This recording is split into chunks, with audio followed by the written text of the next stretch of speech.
The CHIPS Act, for the uninitiated, is an abbreviation for the Creating Helpful Incentives to Produce Semiconductors and Science Act. I kind of feel like this was shoehorned in. Yeah, they really tried hard with that one. They definitely came up with the acronym or the abbreviation first, and they're like, let's try to work this out, guys. Yeah.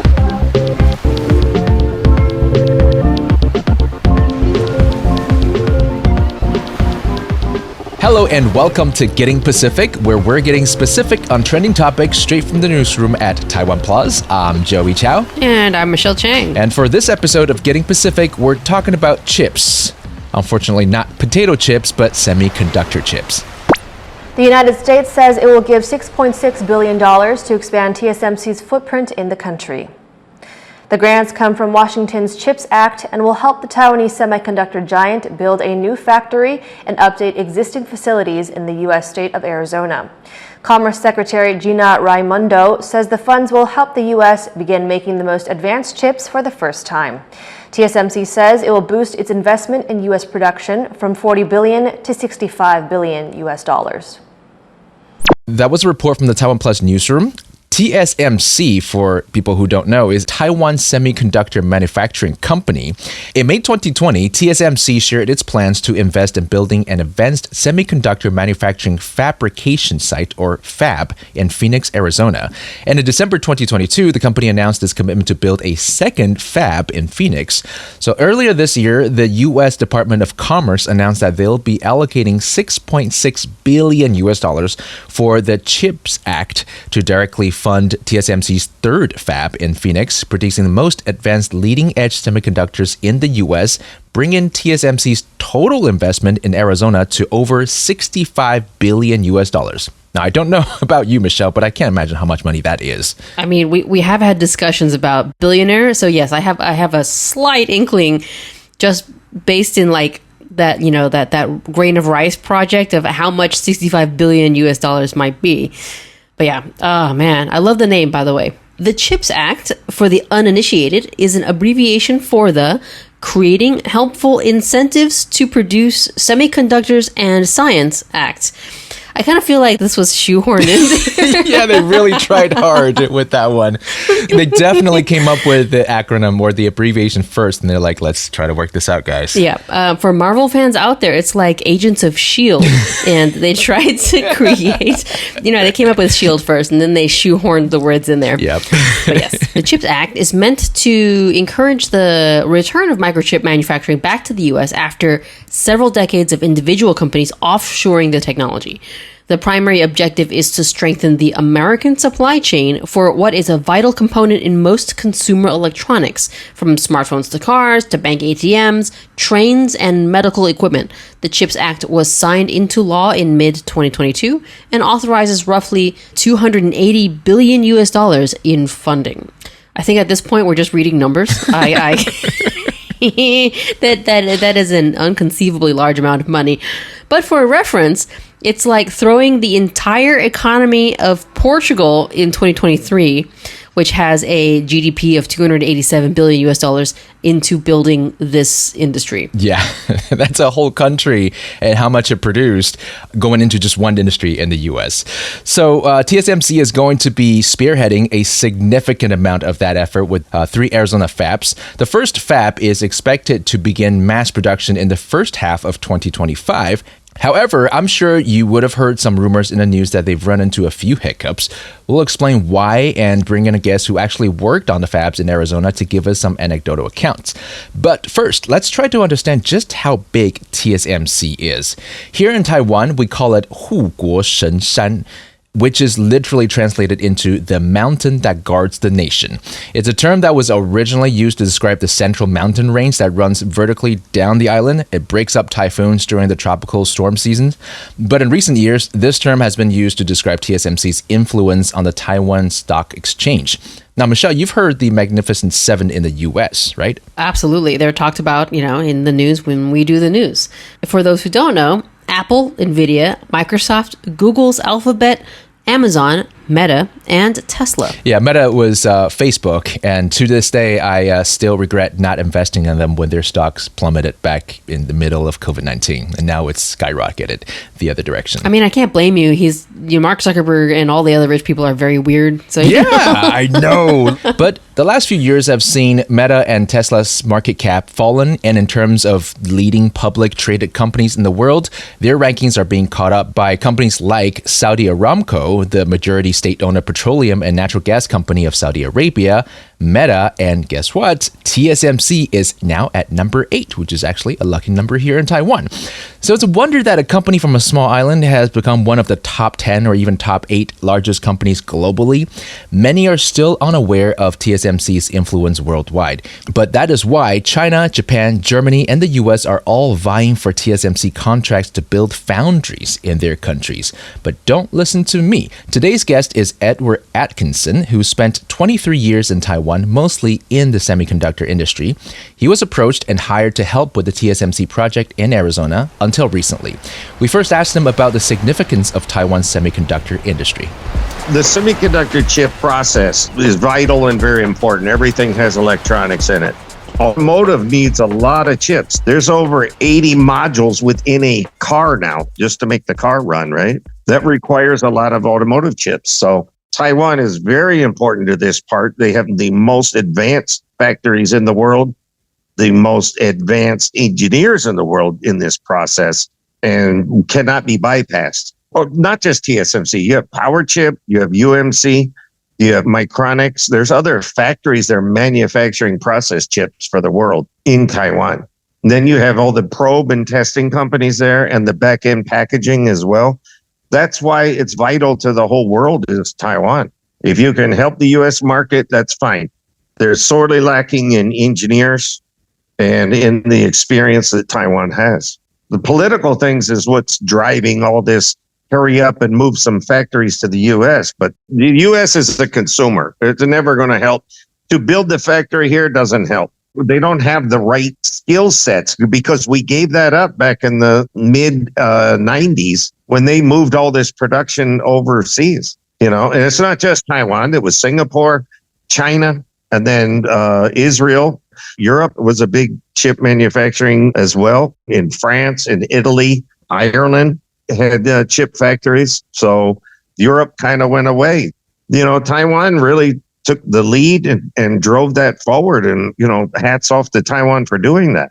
It's really weird that Taiwan is known for manufacturing, for example, bicycles is one of our fortes. And then there's semiconductor chips, but then there's also bubble tea and stinky tofu. I know. So there you go. That's Taiwan in a nutshell. It's really odd. I actually had a very interesting experience very recently. A couple of weeks ago, I was in a scuba group on Facebook.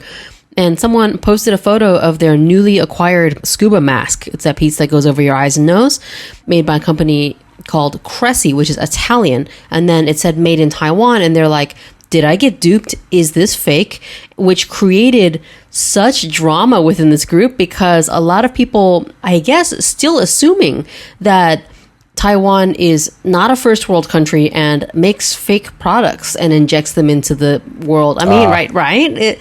And they had to get schooled that, we create 60+% of the world's semiconductor chips and stuff. It's like, come on now. Come on. Yeah. I know what it feels like. I mean, I have a really weird neighbor next door, and then it really messes up the chi in my corner of the building. So that's kind of what Taiwan feels like, if you know what I mean. But since we're talking about all things Taiwan, I have a tough quiz for you today, Michelle. No. It's going to be all numbers again.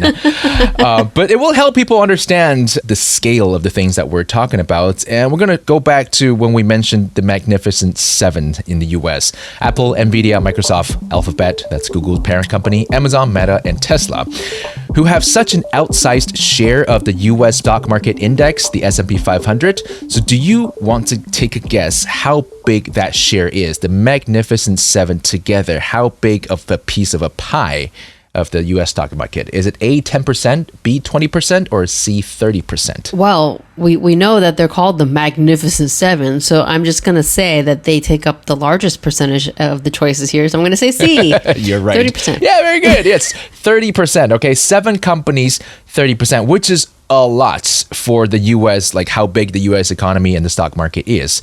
So every time the prices go up for these 7 stocks, well, people rejoice. And when they don't, when they go down, you'll hear about it in the news. The doom and gloomers start to come out. For the second question, do you want to take a guess what percentage of the Taiwan Stock Exchange is taken up by TSMC? Is it A, 10%, B, 20%, or is it C, 30%? I feel like this is kind of a trick question, but also considering how huge TSMC is here, they do call it the backbone of our stock exchange. I'm going to guess C again. 30%. Yeah, you know what? I don't know how you know. Is it because of the way I say it? It is a trick question, Michelle, but it's actually a trick question in the other direction. It's none of the numbers listed here. It can actually go up to as high as 37% of the entire Taiwanese stock exchange. Wow. TSMC is that big here. It's a huge influence compared to, say, Samsung's share of the Kospi, the Korean stock exchange, which is around 30%. Imagine that. That's one company's rise and fall basically manifesting how well or poorly the entire market performs. Last question. During COVID-19 was when TSMC's influence in the world first became a mainstream topic. The global supply chain was disrupted and there was a quote-unquote chip shortage.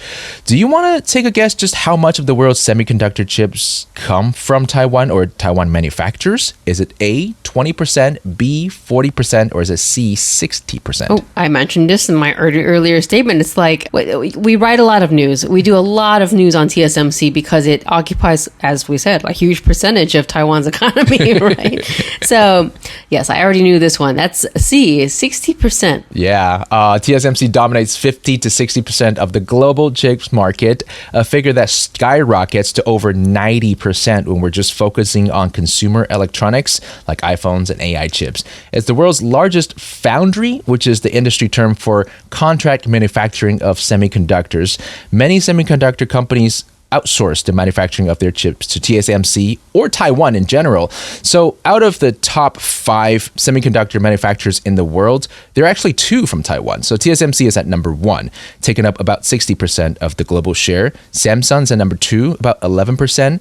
There's SMIC, which is a Chinese company, taking up about 5.7%. And then there's UMC, which is again a company in Taiwan. And then number 5 is Global Foundries, it's an American company. So in Taiwan, we get about 65 to 66% of the world's semiconductors produced here. So, Michelle, how is Taiwan able to produce so much of the world's semiconductor chips? Wow. In the late 60s to early 70s, the Taiwanese government started to pour a lot of resources into researching semiconductor manufacturing technologies and overall nurturing a whole generation of STEM professionals. And that's science, technology, engineering, and mathematics, people who work in those fields. There were reports of over 30,000 engineers in Taiwan by 1970. And this is the 70s, guys. Yeah, that's a lot for that time frame. So both TSMC and UMC were actually founded by the Executive Yuan's Incubator Program with Industrial Technology Research Institute, or ITRI, a nonprofit technology research and development institution in Taiwan. ITRI has been a main driver of Taiwan's economy. So there's a lot of companies that support the development of industry leaders such as TSMC and UMC. Here's Edward again to talk about his involvement in the TSMC project and how Taiwan does things. I'm a master black belt in Six Sigma quality. So when the TSMC project came about in Arizona, I was approached to help with this project. So that's why I left Taiwan and came to Arizona. So I helped set up the off-site construction and some of the things in the warehouse to set up the material to go to the job site. Then I was asked to do the interconnect, which is all of the tool hookup parts. So all the process tools that are in the factory, I was director of that division and I was there to hook up all the parts. In Taiwan, the vendors build the fabs. You know, they have a system in place of how it's done. And that's how all the vendors do this. It's based on a pattern system. You look at a drawing and the first part is called X1. Then you go all the way through to like, say, X12. They actually quote how much it would cost to put in this pattern. They get the order. They go do that pattern. Then they turn that in that they've completed the work. Then an engineer would go check it and validate, yes, it's done. And that's how they get paid. So based on the number of patterns that you do, that's how much work you get. That's how you progress or get larger as a supplier, because you can do more work and more patterns for TSMC, which is a really good system, by the way. So what Edward is saying here is that TSMC was successful, but mainly because, like we said, the government started to incubate and nurture this industry all the way back in the 70s.